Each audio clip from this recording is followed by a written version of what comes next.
Hello friends, हम लोग 8th class की हिस्ट्री SCERT बुक से देख रहे थे और इसका दूसरा अध्याय है जिसका हम लोग फर्स्ट पार्ट अपलोड कर दिए हैं और आज हम लोग सेकंड पार्ट देखेंगे।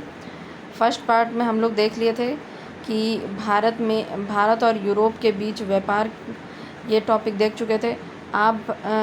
उसके बाद फिर ईस्ट इंडिया कंपनी की स्थापना देख चुके थे। इस तरह के ये सब जो टॉपिक है, अंग्रेज़ और बंगाल, ये सब हम लोग देख लिए थे। आज हम लोग देखने वाले हैं बंगाल पर व्यापार से शासन तक। देखिए, इसमें कुछ क्वेश्चंस भी दिए हुए हैं, जैसे ऊपर आप देख सकते हैं। आज मुर्शिदाबाद शहर की क्या स्थिति है, पता करें। तो ये सब ऐसे ही आप लोग को मतलब थोड़ा प्रोजेक्ट वर्क दिया जाता है इस SCERT बुक में, लेकिन हम लोग थ्योरी पे देखते हैं। बंगाल पर व्यापार से शासन तक। बंगाल में पहली अंग्रेजी फैक्ट्री 1651 में हुगली नदी के किनारे शुरू हुई। व्यापार में वृद्धि होने के साथ साथ इसके चारों ओर कंपनी के अधिकारी एवं व्यापारी भी बसने लगे। धीरे धीरे कंपनी ने इस आबादी के चारों तरफ एक किला बनाना शुरू किया। इस किले का नाम फोर्ट विलियम रखा गया। कंपनी ने अपने व्यापार को ज़्यादा से ज़्यादा विस्तार देने के लिए 1696 में 1200 रुपये भुगतान करके 3 गांव की ज़मींदारी यानी लगान एकत्र करने का अधिकार प्राप्त कर लिया था। ये 3 गांव थे गोविंदपुर, सूतानाती और कालीकता। इन तीनों गांव के मिलने के बाद आगे चलकर इन्हें कलकत्ता कहा जाने लगा। अब इसे कोलकाता कहा जाता है। तो आइए देखते हैं इसमें क्या क्या चीज़ बताया गया है, थोड़ा समझने का कोशिश करते हैं कि सबसे पहले बंगाल में जो ईस्ट इंडिया फैक्ट्री है, सबसे पहले कहाँ लगाया गया। उस समय जो ये फैक्ट्री होता था वो आजकल के फैक्ट्री से थोड़ा अलग था। आजकल जैसे फैक्ट्री है तो उसमें कुछ माल बनाया जाता है, लेकिन उस समय फैक्ट्री में माल बनाया नहीं जाता था, बल्कि स्टोरेज के लिए उसको यूज़ किया जाता था। क्योंकि सामान को एक जगह स्टोर बाकी सारे एरिया से ढूंढ कर लाना, इकट्ठा करना और एक जगह स्टोर किया जाता था।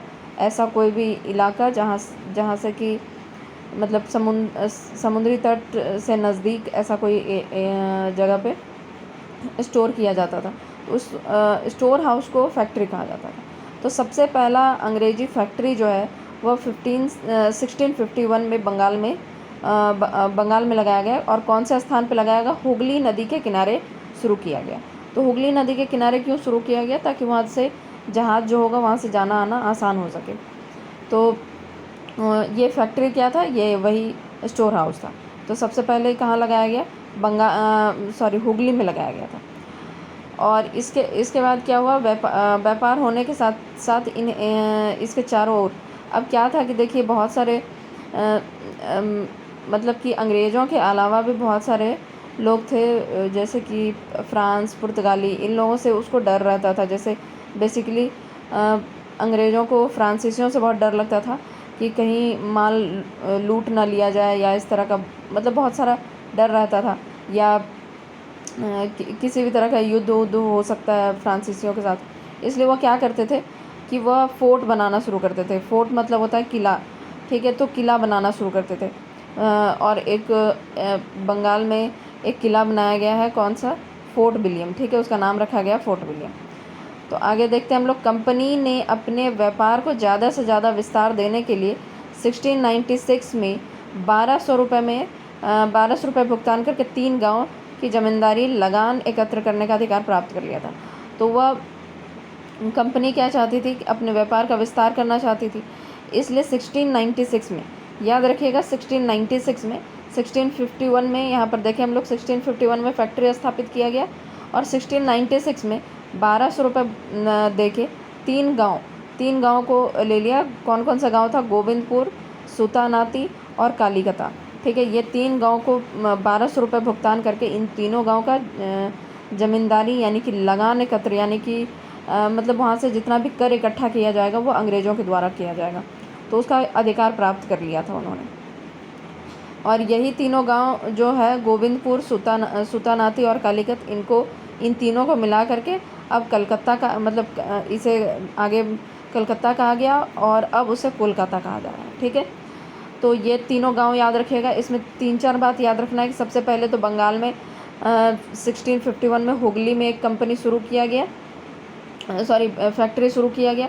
उसके बाद फोर्ट विलियम बनाया गया, फोर्ट विलियम किला बनाया जा रहा था। और 1696 में 1200 रुपये भुगतान करके 3 गांव की ज़मींदारी ले ली। यह तीनों गांव कौन कौन सा था? गोविंदपुर, सुतानाती और कालिकता। कंपनी की फैक्ट्री मद्रास एवं बम्बई में भी थी। आज इन जगहों को किस नाम से जाना जाता है?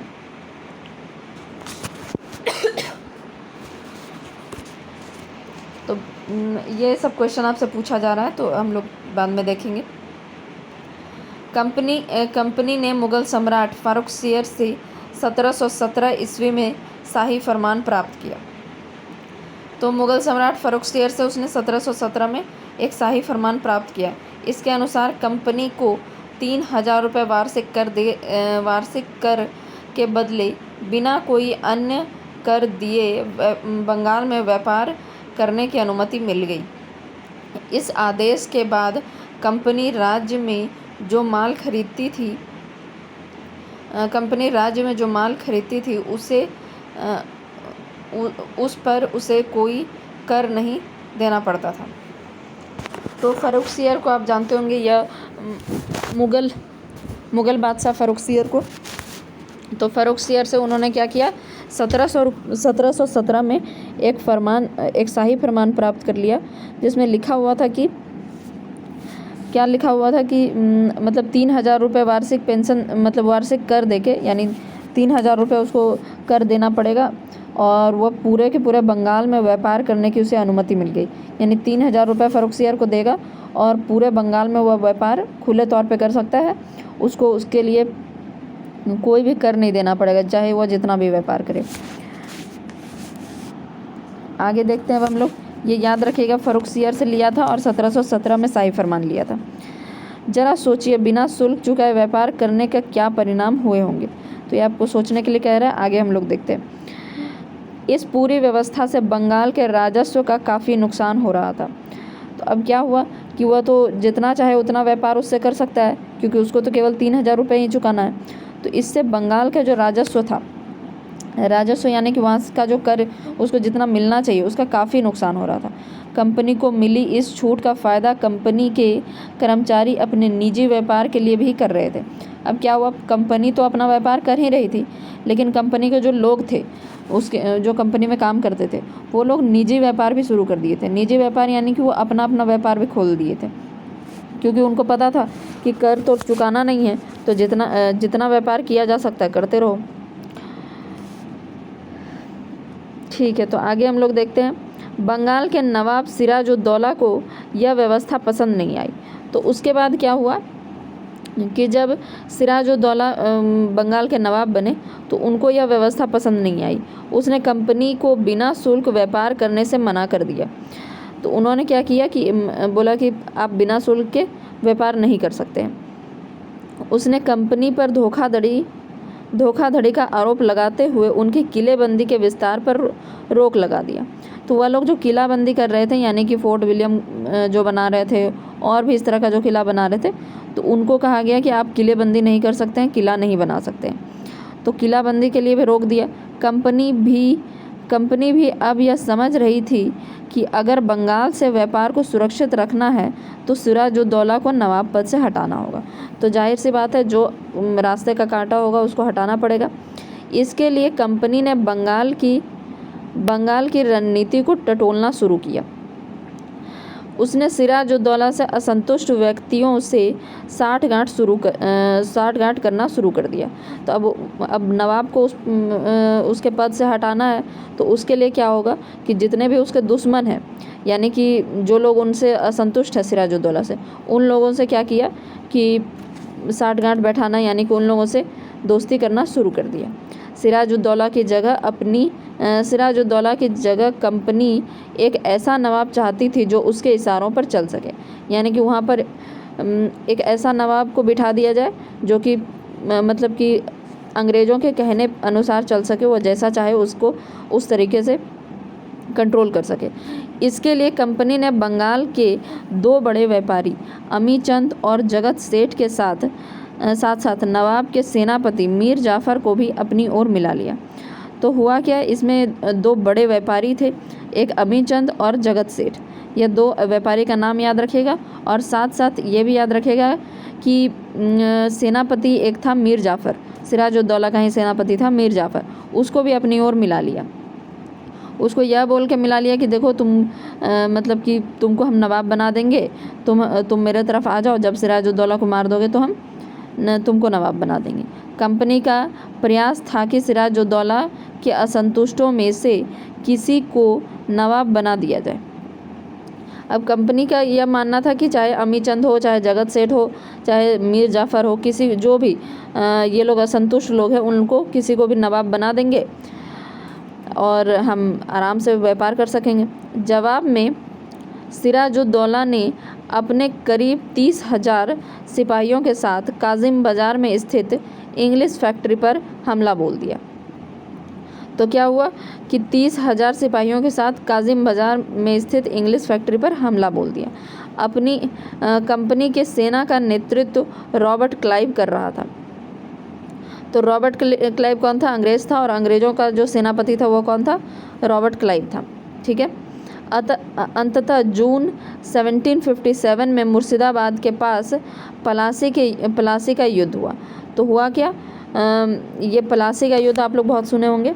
तो यह कब हुआ था? जून 1757 में मुर्शिदाबाद के पास पलासी का युद्ध हुआ। ठीक है। इस युद्ध में नवाब की सेना हार गई। नवाब की सेना हार गई क्योंकि सेनापति ही गड़बड़ था। आप पढ़ें कि अभी कि मीर जाफ़र जो उसका सेनापति था उसको अपने में अंग्रेज़ों ने अपने में मिला लिया था। तो सेना जब सेनापति ही खराब हो तो नवाब तो हार ही जाएगा। तो नवाब जो था वो नवाब हार गए, सिराजुद्दौला मारा गया और मीर जाफ़र को बंगाल का नवाब बना दिया गया। तो उसके बाद क्या हुआ, वह जो सेनापति था मीर जाफ़र उसको नवाब बना दिया गया। इस लड़ाई के साथ भारत में कंपनी की सत्ता की स्थापना हुई।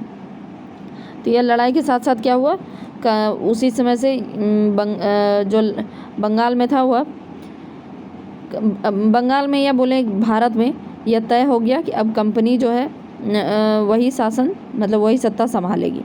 तो यह थोड़ा थोड़ा इसके आसार मतलब दिखने लगे थे। ये आसार क्या दिखने लगे थे, अब यह तय हो गया था क्योंकि वह अपना कठपुतली नवाब बिठा दिया था मीर जाफ़र को। यहाँ एक पीला डब्बा है, इसमें देखते हैं क्या लिखा हुआ है। इन्हें भी जाने, पलासी का असली नाम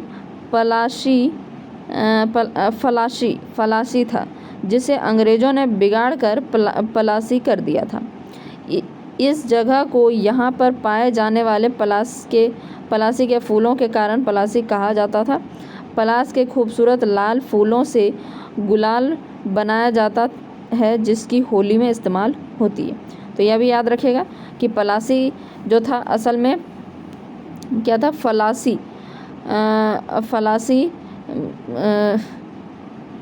फलासी था जिसको अंग्रेज़ों ने क्या किया, बिगाड़ कर पलासी कर दिया।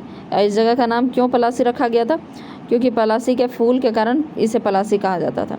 पलास का खूबसूरत लाल फूलों से गुलाल बनाया जाता था जिसे होली में इस्तेमाल होता था। आगे देखते हैं हम लोग। 1 जनवरी 1759 को इंग्लैंड के प्रधानमंत्री विलियम पिट के नाम क्लाइव ने यह पत्र लिखा। तो 1 जनवरी 1759 को इंग्लैंड के प्रधानमंत्री विलियम पिट के नाम क्लाइव ने यह पत्र लिखा। तो क्लाइव ने एक पत्र लिखा था जिसको हम लोग पढ़ते हैं।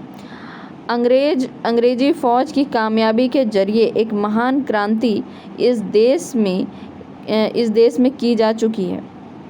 मतलब 1757 यानी पलासी का युद्ध के बाद तो यहाँ पर अपना सत्ता ही लोग बना लिया था। तो उसी में विलियम पिट को, जो वहाँ के इंग्लैंड के प्रधानमंत्री थे, उसको क्लाइव ने क्या किया, एक पत्र लिखा, जिसमें पत्र में क्या क्या लिखा है वो हम लोग पढ़ते हैं। अंग्रेजी फ़ौज की कामयाबी के जरिए एक महान क्रांति इस देश में की जा चुकी है। उस क्रांति के बाद एक संधि की गई है जिससे कंपनी को बड़े ज़बरदस्त फ़ायदे हुए। मुझे मालूम है कि इन सब बातों की तरफ एक हद तक अंग्रेज़ कौम का ध्यान आकर्षित हो चुका है, किंतु मौका मिलने पर कंपनी इस तरह के प्रयत्नों में लगी रहेगी जो उसके आजकल के इतने बड़े इलाके और आगे की ज़बरदस्त संभावनाओं दोनों के अनुरूप हो। मैंने कंपनी को अत्यंत जोरदार शब्दों में इस बात की ज़रूरत दर्शा दी है कि उन्हें इतनी सेना हिंदुस्तान भेज देनी चाहिए और बराबर हिंदुस्तान में रखनी चाहिए, जिससे वह अपने उस समय के धन और इलाके को और बढ़ाने के सबसे पहले मौके का फ़ायदा उठा सके। 2 साल की मेहनत और तजुर्बे से मैंने इस देश की हुकूमत के बारे में और यहाँ के लोगों के स्वभाव के बारे में जो परिपक्व ज्ञान प्राप्त किया है, उससे मैं साहस के साथ कह सकता हूँ कि इस तरह का मौका जल्दी ही फिर आने वाला है। तो रॉबर्ट क्लाइव बेसिकली क्या लिखा है विलियम पिट को, तो इसको हम लोग थोड़ा समझने का कोशिश करते हैं। उसने यह बताया है कि देखिए, हम लोग प्लासी का युद्ध किए और उसमें हम लोग जीत भी गए हैं और अपना सत्ता भी बना लिए हैं, ठीक है।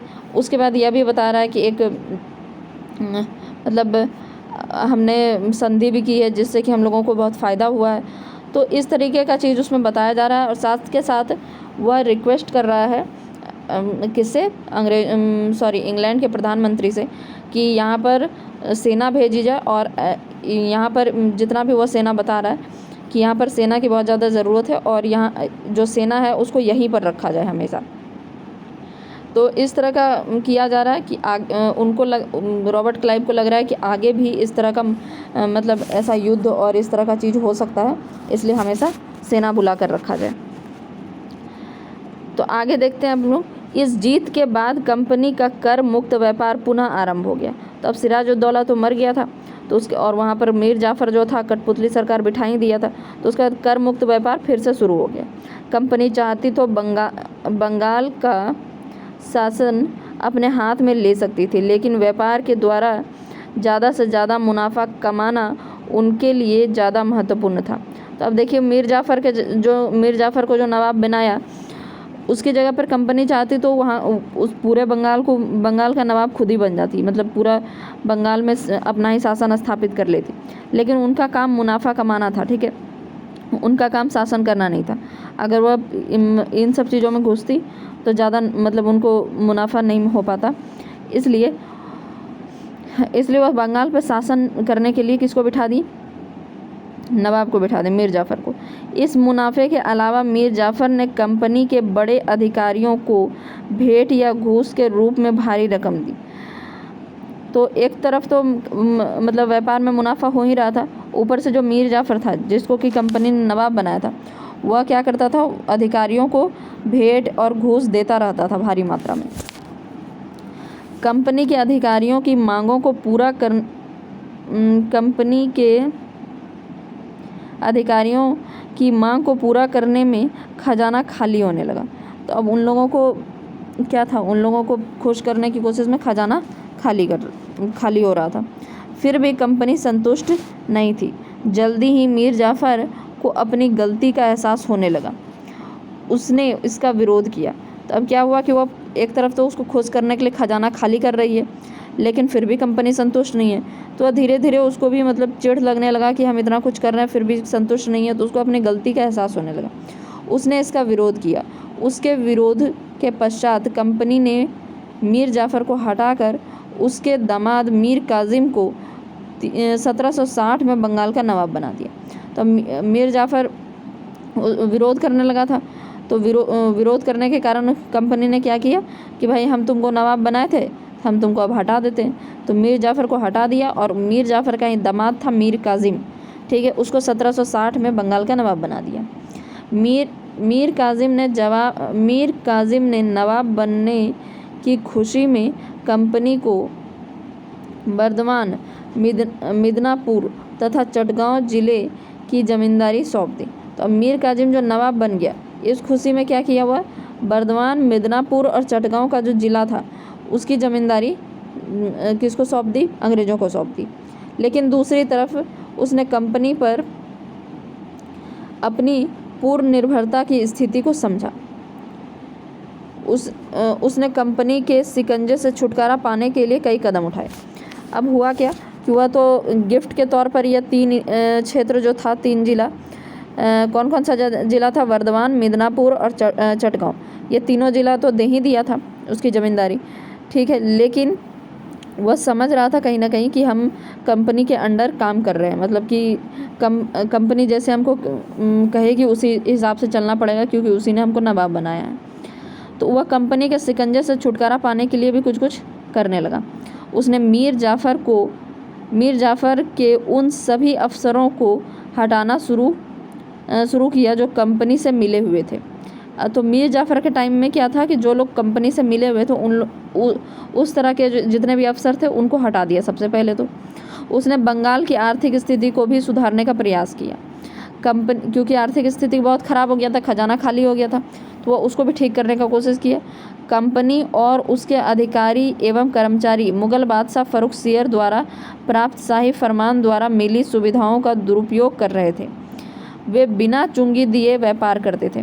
तो फ़र्रुखसियर ने जो 1717 में उसको फरमान दिया था उसका वह दुरुपयोग कर रहे थे। वह बिना चुंगी दिए, मतलब कि बिना कर दिए व्यापार कर रहे थे।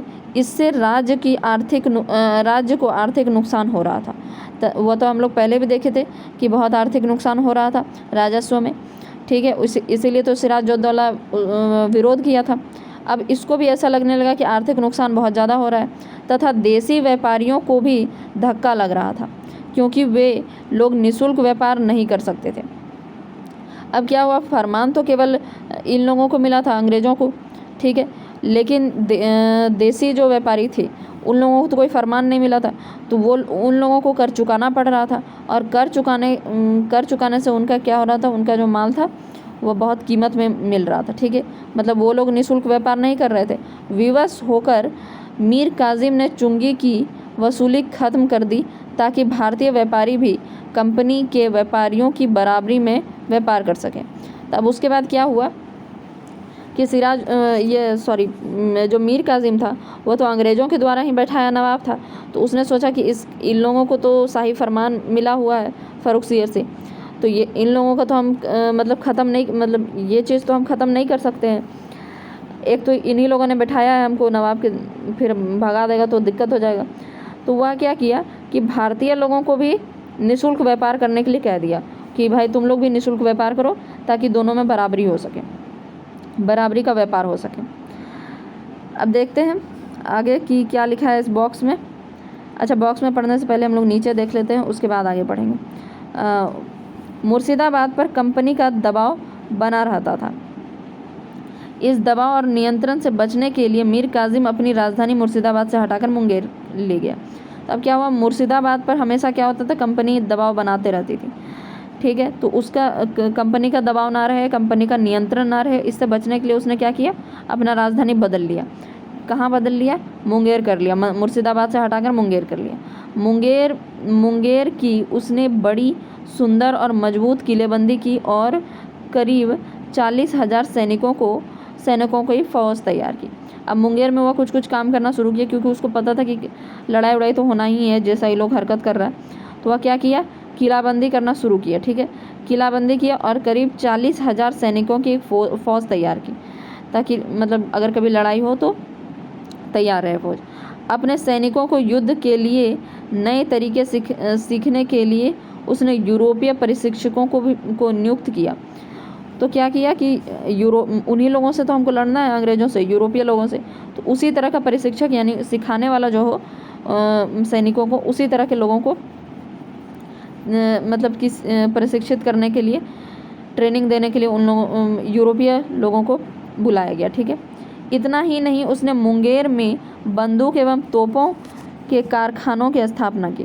अब क्या हुआ, वो पूरी तरह लड़ाई के लिए एकदम मतलब तैयारी कर रहा था। तोप का कारखाना, बंदूक का कारखाना स्थापना कर रहा था।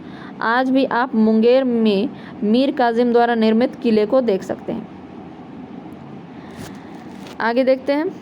निस्संदेह मीर कासिम द्वारा उठाए गए इन कदमों से कंपनी के अफसर नाराज हो गए और उन्हें नवाब को हटाने का फैसला किया। अब जब ये सब चीज़ देख रहा था तो कंपनी को तो समझ में आ ही रहा था कि तो जिस काम के लिए इसको बिठाया गया था उससे हट के ही काम कर रहा है। तो उन लोगों ने क्या किया, फिर से इस मीर कासिम को हटा दिया।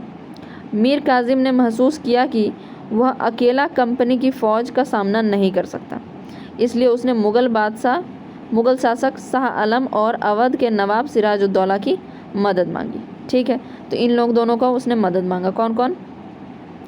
पहला कौन था? मुग़ल बादशाह शाह आलम द्वितीय। ठीक है, और दूसरा कौन था? अवध का नवाब सिराजुद्दौला ने शुजाउद्दौला से मदद मांगी कि वह उसको समझ में आता है कि हम अकेले तो कुछ कर नहीं पाएंगे, इसलिए हम इन लोगों का भी मदद ले लेते हैं। इन तीनों की संयुक्त सेना की कंपनी की सेना के साथ पश्चिम बिहार के बक्सर नामक स्थान पर क्या हुआ, ये जो तीनों की सेना थे, इन तीनों के संयुक्त सेना मतलब ये तीनों मिल गया। कौन कौन? मीर कासिम, उसके बाद अवध का नवाब शुजाउद्दौला और कौन था, ये मुग़ल बादशाह शाह आलम द्वितीय। ये तीनों मिल गया और कंपनी की सेना के साथ पश्चिम बिहार में के बक्सर नामक स्थान पर 1764 ईस्वी में लड़ाई हुई, जिसमें भारतीय सेनाओं की हार हुई। अब ये जो मीर कासिम का जो सेना था उनका हार हो गया। ठीक है, इस हार के पश्चात 1765 ईस्वी में शुजाउद्दौला और शाह आलम ने इलाहाबाद में क्लाइव के साथ समझौता पर हस्ताक्षर किया। तो क्या हुआ, कोई भी युद्ध होता है तो उसके बाद संधि होता है। ठीक है, तो संधि हुआ, एक समझौता हुआ, संधि हुआ, जो कि 1765 में हुआ। किस किस के साथ हुआ? शुजाउद्दौला के साथ और शाह आलम द्वितीय के साथ। कहाँ पर? इलाहाबाद में। ये भी याद रखिएगा, इलाहाबाद में। ठीक है, समझौते के अनुसार ईस्ट इंडिया कंपनी को बंगाल, बिहार और उड़ीसा की दीवानी मिल गई। अब क्या हुआ, इस समझौते में क्या हुआ कि बंगाल, बिहार और उड़ीसा की दीवानी मिल गई, यानी कि अब पूरा राजस्व इकट्ठा करने का, पूरा जो बंगाल, बिहार, उड़ीसा जितना क्षेत्र है सबका राजस्व इकट्ठा करने का अधिकार किसको मिल गया? अंग्रेज़ों को मिल गया। इससे कंपनी को इन प्रदेशों के राजस्व वसूली का अधिकार मिल गया। अब क्या था, वह वहाँ का राजस्व भी वसूली कर सकता है क्योंकि पूरा उसी का अधिकार हो गया। तो आगे ये सब बॉक्स देख लेते हैं थोड़ा, क्या क्या इस बॉक्स में लिखा हुआ है। ठीक है, तो 26 मार्च 1762 ईस्वी को मीर कासिम ने अंग्रेज कर्मचारियों के व्यवहार की शिकायत की थी। उसने लिखा था, अब मीर कासिम ने क्या किया था? अंग्रेज कर्मचारियों के व्यवहार की शिकायत की थी। यह देखते हैं क्या है। कलकत्ते से ढाका, काजिम बाजार और पटना तक प्रत्येक स्थान पर प्रत्येक अंग्रेज अधिकारी, उसके गुमास्ते तथा एजेंट मेरे कर्मचारियों के स्थान पर स्वयं जमींदार, तालुकेदार और लगान वसूल करने वाले का कार्य करते हैं। तब क्या बोल रहा है हुआ उसमें?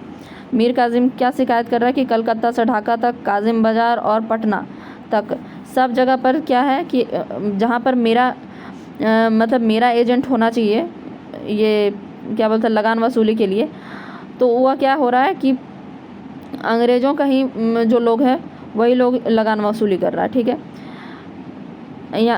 प्रत्येक स्थान पर अंग्रेज अधिकारी, उसके गुमास्ते तथा एजेंट मेरे कर्मचारियों के स्थान पर स्वयं जमींदार, तालुकेदार और लगान वसूली करने वाले का कार्य कर रहे हैं। यानी कि जो काम नवाब के लोगों को करना चाहिए था वह कौन कर रहा है? अंग्रेज के जो लोग हैं, अंग्रेज के कर्मचारी लोग कर रहे हैं।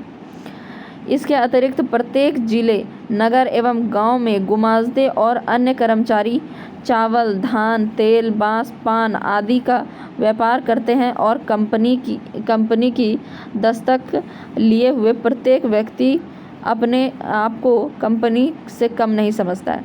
तो हम आपको बताए थे कि कंपनी में जब यहाँ पर कर देना ही नहीं है व्यापार के लिए, तो कंपनी का जो मतलब निजी व्यापार शुरू कर दिया था कुछ लोगों ने। जो कंपनी के अधिकारी थे वो लोग क्या करते थे, चावल, धान, तेल, बांस, पान आदि का व्यापार शुरू कर दिए थे, ठीक है। और वह कहते थे कि हम भी कंपनी ही हैं और हम भी कर नहीं देंगे। तो ये मीर कासिम का जो है ये शिकायत था, जो वहाँ पर उसको गड़बड़ी लग रहा था।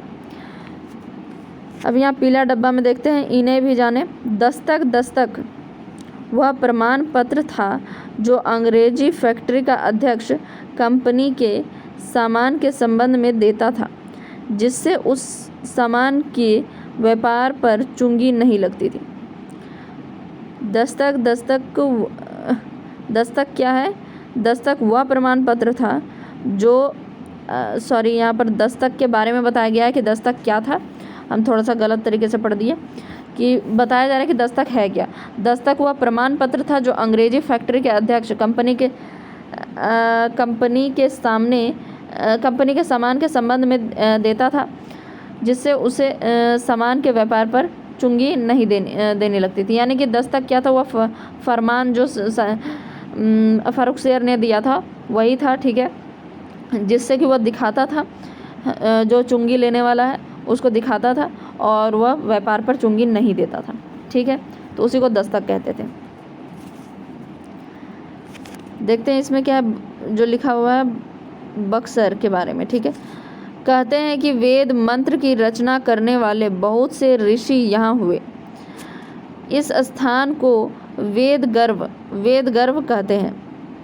इस स्थान को, बक्सर को क्या कहते हैं? वेद गर्भ कहते हैं, क्योंकि वेद मंत्र की रचना करने वाले बहुत से ऋषि यहाँ पर हुए थे। यहाँ गौरी शंकर मंदिर के पास एक तालाब है जिसका पहले नाम था अघसर अर्थात पाप को दमन करने वाला। कहते हैं कि वेद ऋषि के नाम के एक ऋषि ने दुर्वासा ऋषि को उकसाने के लिए व्याघ्र रूप बनाया। इस पर क्रोधित होकर दुर्वासा ने उन्हें श्राप दिया, किंतु व्याघ्र ही बना रहा। अंत में इसी तालाब में नहाने से वेदशिरा अपना असली रूप पा सके। तो वह जो वेदशिरा था, जिसने कि ऋषि दुर्वासा को तंग करने के लिए या उकसाने के लिए व्याघ्र रूप यानी कि बाघ का रूप ले लिया था, तो दुर्वासा ऋषि जो थे उनको श्राप दे दिए कि तुम अब व्याघ्र ही बने रहो, यानी